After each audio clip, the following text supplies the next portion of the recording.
Alright, YouTube, Occult Video 71, The Grand Grimoire, Truth and Myth. Now, this has been spurred on by having seen memes posted on Facebook now on 4 different occasions, claiming that the title Grand Grimoire is given to a text found in Solomon's tomb, written by prelates of the devil himself.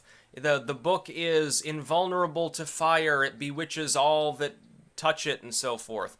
And I'd like to put forward the actual explanation of the title Grand Grimoire now. It could be that there are extinct texts or one extinct text that once held that title that are more ancient than the Renaissance era, that are now no longer extant or at least in the public record. That is, I'll submit that, it's possible. As far as the Grand Grimoire that is generally available, that is the Dragon Rouge, as it is also termed, the Red Dragon. It was not found in Solomon's tomb. It does not date to antiquity. It doesn't really have that much to do with Satan. What it has to do with is Lucifuge Rofocal, which is perhaps an allusion to Lucifer.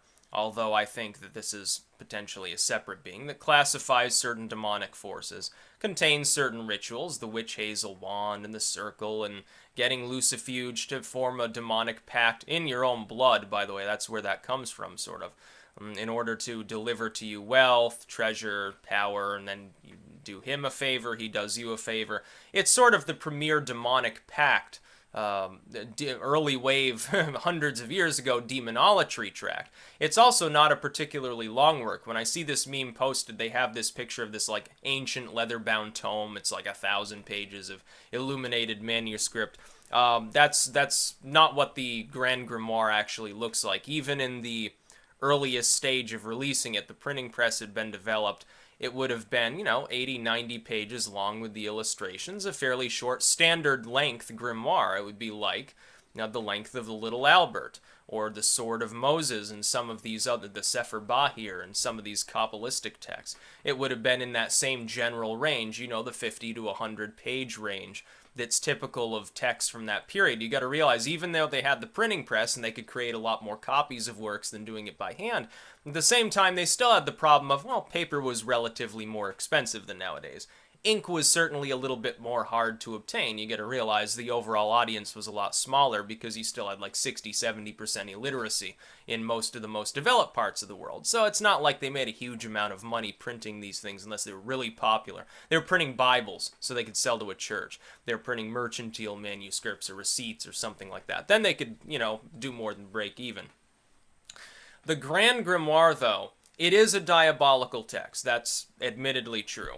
It does deal with the demonic, that's definitely true, but this backstory, I can remember hearing when I was a kid, stories about a text called the Necromancer. Now, that may be a misconstruing of the Necronomicon, either the Necronomicon Ex Mortis of Evil Dead fame, or the Simon Necronomicon, or the proposed Sumerian text of the same name that those are based on.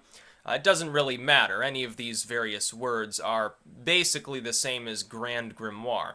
Another tale has it that the Vatican has the only copy, and it's in like a little chamber underneath the Vatican archives. If anyone accesses it, flamethrowers will burn the book to ashes, or it's invulnerable, it can never be destroyed. It was literally written by the devil, and this is how the Catholic Church has its power. I think that's taken from the Petition of the Jesuits. I think it's in the same tradition. The idea that the Jesuit order became powerful in a short span of time because they were controlling demons and having them deliver treasure to them so they could pay for their own expansion and so forth. That's what that text deals with. I think we're seeing multiple texts here infiltrating the same general sort of mythical but also conspiratorial sort of system.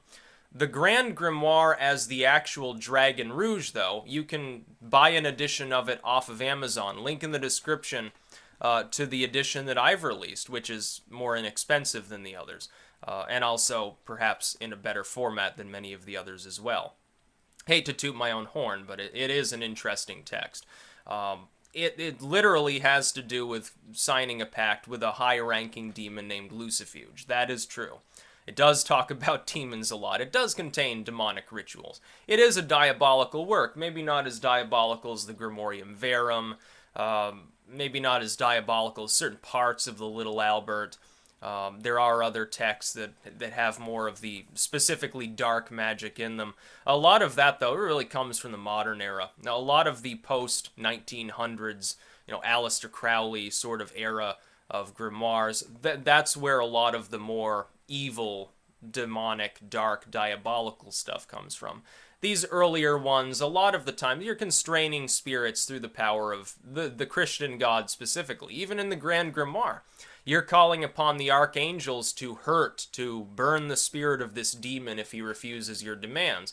And you go through, the operator goes through, converses with this demon in a certain way, and then gets them to deliver the treasure to the person in exchange for certain token things that you're giving to the demon. You're giving him some of the wealth that you're uncovering because, of course, the demon can't access it physically himself, and so forth. Now, I'm not sure about whether this incorporeal being can be in more than one place at a time.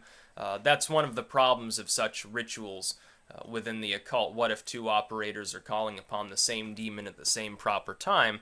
Where does it show up? Or does it split its personality or something like that? Are they bipolar? I don't know.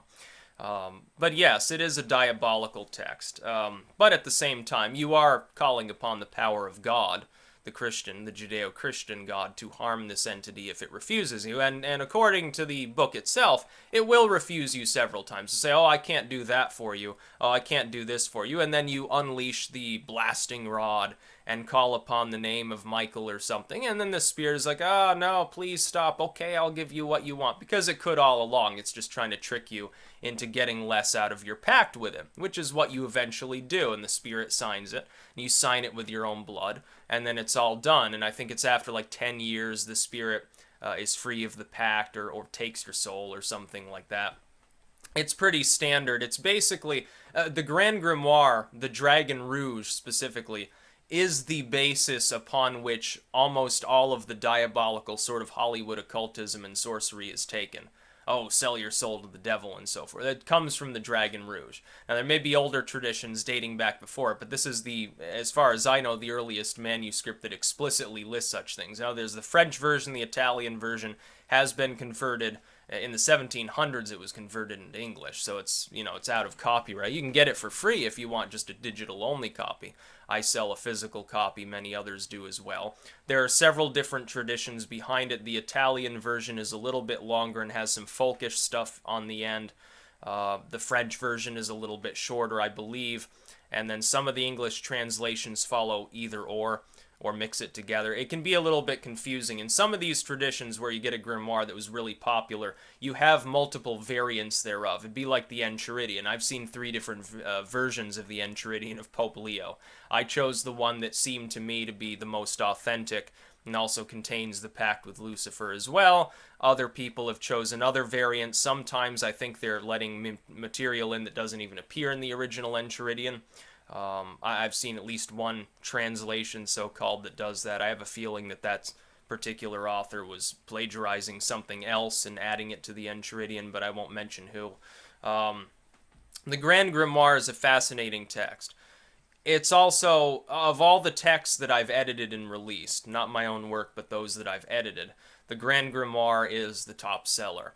And that's not without good reason. It's a notorious work. It is diabolical. For anybody who's into the dark magic side of occultism, that's probably the #1 work that they're seeking after. The Grimorium Verum would probably be a close second, and the Little Albert, if they know about it, because before recently there was no good English translation, the Petit Albert is probably third in line to that throne. But it is not some secret text that nobody's read or that is invulnerable to fire. There's no special copy of it that's flame-proof and signed by Satan himself in the Vatican archives. As far as I know of course, I can't really review the Vatican archives. I wish I could. I'm sure there's like thousands of grimoires there that nobody's read in the last 100 years other than the Pope and maybe some archbishop somewhere. It's actually interesting to think about. Personally, I keep hoping the Italian state will declare that they can't do that, and that they have to at least provide electronic copies of all these works to the public. because, you know, it doesn't make sense to do anything other than that. They have a project out of it. Think of all the extra human knowledge from all of these potentially one-of-a-kind or extremely uncommon texts that the Vatican has. I think they got several tens of thousands of editions in their archives. I mean, it's an enormous collection. Some people claim that the Grand Grimoire has to do with disproving Christ, too. Specifically that it's some sort of apocryphal work that proves, oh yeah, there was no Jesus, there's no anything, the Catholic Church is a lie and whatever. That, I think, spawned from the Protestant tradition, specifically the more secular side of maybe the Protestants, the philosophical end. But no, you can literally buy it off of Amazon. The Grand Grimoire is not some super secret fantasy club of evil Catholics trying to take over the world. It's easily obtained for anybody who simply Googles it. They look it up on Amazon, they can find it. You look it up on eBay, you can find it. Yeah, the Grand Grimoire is interesting. It is diabolical and demonic, but at the same time, no, it's not like Tales of the actual Necromancer or Necronomicon or anything like that. That's about all. Peace out.